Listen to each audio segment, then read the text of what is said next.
Балалар, сіздер не істеп тұрсыздар? Не істеп тұрсыздар? Суды былайынан көп ағызып қоюға болмайды. Қолдарыңды жуып болғаннан кейін тезірек суды өшіреміз. Суды біз әр тамшысын үнемдеуіміз керек, балалар. Түсінді ма?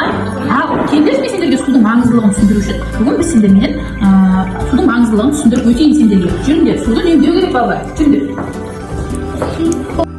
Балалар, бүгін біз сендермен судың маңызы жайлы әңгіме қыламыз. Ал бүгінгі біздің тақырыбы су тіршілік көзі деп. Ал бұлай болса, балалар, бүгін біз сендермен су тіршілік көзі тақырыбында видеоролигімізді тамашалайық.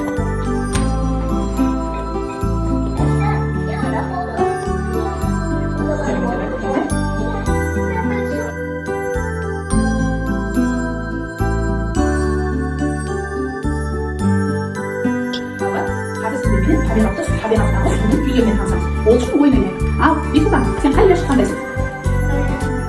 9 деген ұяшық, міне. Сіз басасыз компьютерді. 9 деген ұяшықты мен қандай? Бұл шықты. Демек, табиғаттағы судың күйі не түрінде болады? Мұз түрінде болады екен. Ал Бексұлтан, келесі.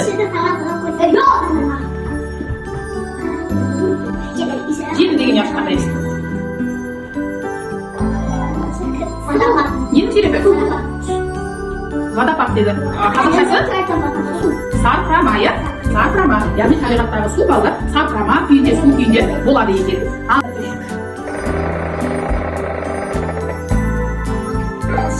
Қалам не? Ағаш. Иә, ағаш. Ағашқа су қойса болады. Жарайсың, дұрыс айтасың. Ағашқа және де кез келген өсімдіктің бәріне балалар су керек екен. Оған су құйса, ол өсіп жайқалады, иә?